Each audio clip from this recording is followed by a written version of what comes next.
হরে কৃষ্ণ। সুপ্রিয় গৌর ভক্তবৃন্দগণ, সবাইকে শ্রী শ্রী অন্নদা একাদশীর কৃষ্ণবৃত্তীয় শুভেচ্ছা। তো কৃপা করে সকলে শ্রী শ্রী অন্নদা একাদশীর ব্রত মাহাত্ম্য শ্রবণ করুন।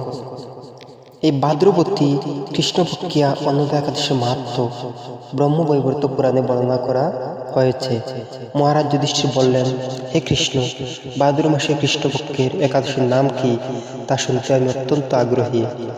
ভগবান শ্রীকৃষ্ণ বললেন, হে রাজন, আমি সবিস্তারে এই একাদশীর কথা বর্ণনা করছি, আপনি একাগ্র চিত্তে শ্রবণ করুন। ভাদ্র মাসে কৃষ্ণপক্ষের একাদশীর নাম অন্নদা একাদশী। এই তিথি সর্বপাপ বিনাশিনী। যিনি শ্রী হরি অর্চনে এই ব্রত পালন করেন তিনি সর্বপাপ মুক্ত হন। এমনকি এই ব্রতের নাম শ্রবণেই রাশি রাশি পাপ বিদূরিত হয়ে যায়। এই ব্রত প্রসঙ্গে একটি পৌরাণিক ইতিহাস আছে। প্রাচীনকালে হরিশ্চন্দ্র নামে এক নিষ্ঠাপরায়ণ সত্যবাদী চক্রবর্তী রাজা ছিলেন। পূর্ব কর্মফল ও প্রতিজ্ঞার সত্যতা রক্ষায় তিনি রাজ্যভ্রষ্ট হন। অবস্থা এমন হলে যে তিনি নিজের স্ত্রী, পুত্র ও অবশেষে নিজেকেও পর্যন্ত বিক্রি করতে বাধ্য হলেন। হে রাজেন্দ্র, এই পুণ্যবান রাজা চণ্ডালে দাসত্ব স্বীকার করেও সত্য রক্ষার্থে দৃঢ়নিষ্ঠা প্রদর্শন করেছিলেন। তিনি শ্মশানে মৃত ব্যক্তির বস্ত্র কর রূপে গ্রহণ করতেন। এইভাবে বহু বছর কেটে গেল। দুঃখ সাগরে নিমজ্জিত হয়ে কি করি, কোথায় যাই, কিভাবে দুর্দশা থেকে উদ্ধার পাই, এই চিন্তায় তিনি দিন রাত্রি বিভোর হতে থাকলেন। এমন সময় দৈবক্রমে পর দুঃখী গৌতম ঋষি রাজার কাছে এলেন। রাজা মুনিকে দর্শন করে ভক্তি সহকারে প্রণাম করলেন। করজুড়ে তার সামনে দাঁড়িয়ে একে একে নিজের সমস্ত কথা জানালেন। রাজার দুঃখের কথা শুনে মুনিবর বিস্ময়াপন্ন হলেন। অত্যন্ত ব্যথিত হয়ে তিনি বললেন, হে রাজন, ভাদ্র মাসের কৃষ্ণপক্ষের একাদশী অন্নদা নামে জগতে প্রসিদ্ধ। আপনি এই ব্রত পালন করুন। এই ব্রত প্রভাবে আপনার সমস্ত পাপ বিনষ্ট হবে। আপনার ভাগ্যবশত আগামী 7 দিন পর এই তিথি আবির্ভাব হবে। ওই দিন উপবাস থেকে রাত্রি জাগরণ করবেন। এই ব্রত পালনে আপনার সমস্ত পাপ ক্ষয় হবে। হে রাজন, আপনার পুণ্য প্রভাবে আমি এখানে এসেছি জানলেন। এই কথা বলে গৌতম ঋষি অন্তর্হিত হলেন। ঋষিবর উপদেশ মতো তিনি শ্রদ্ধা সহকারে সেই ব্রত পালন করলেন। তার ফলে তার সমস্ত পাপ দূর হল।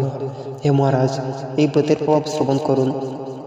যথাবিধি এই ব্রত পালনে বহু বছরের দুঃখ বুকের অবসান হয়। ব্রতের প্রভাবে রাজা হরিশ্চন্দ্রের সকল দুঃখ সমাপ্ত হল। পুনরায় তিনি স্ত্রীকে ফিরে পেলেন এবং তার মৃত পুত্র জীবিত হল। আকাশ থেকে দেবগণ দ্বন্দ্ববিবাদ্য ও পুষ্পবর্ষণ করতে লাগলেন। নিষ্কণ্টক রাজ্য সুখ ভোগ করে অবশেষে আত্মীয় স্বজন ও নগর বাসী স্বর্গ গমন করলেন। যে মানুষ নিষ্ঠা সহকারে এই ব্রত পালন করেন তিনি শ্রী হরিচরণে ভক্তি লাভ করে অবশেষে দিব্যধামে গমন করেন।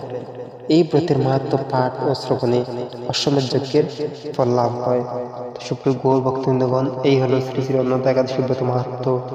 কৃপা করে আপনারা শ্রী শ্রী অন্নদা একাদশী ব্রত সঠিকভাবে পালন করবেন এবং বেশি বেশি হরে কৃষ্ণ মহামন্ত্র জপ করবেন এবং ভগবানের সেবা পূজা করবেন এবং নির্দিষ্ট সময়ের মধ্যে পালন করে নেবেন। স্ক্রিনে দেওয়া টেমপ্লেটের মধ্যে বাংলাদেশ এবং পশ্চিমবঙ্গের পালনের সময়সূচি দেওয়া রয়েছে। আপনারা সঠিক সময়ের ভিতরে পালন করে নেবেন, ভগবানকে ভোগ নিবেদন করে। হরে কৃষ্ণ কৃষ্ণ কৃষ্ণ হরে হরে, হরে রাম রাম রাম হরে হরে। জয় রাধা মাধব জয় কুঞ্জ বিহারী, জয় রাধা মাধব জয় কুঞ্জ বিহারী, জয় গোপীজন বল্লভ জয় গিরিবরদারি,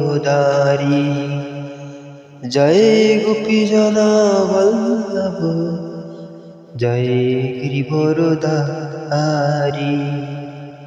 যশোদানন্দন প্রজজন রঞ্জন, যশোদানন্দন প্রজজন রঞ্জন, যশোদানন্দন ব্রজজন রঞ্জন, যশোদানন্দন ব্রজজন রঞ্জন, যমুনা তীর বনচারী, যমুনা তীর বনচারী।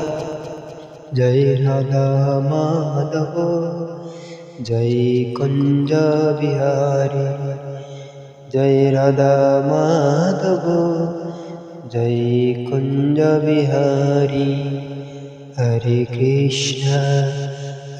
কৃষ্ণ কৃষ্ণ কৃষ্ণ হরে হরে, হরে রাম রাম রাম হরে হরে। হরে কৃষ্ণ কৃষ্ণ কৃষ্ণ হরে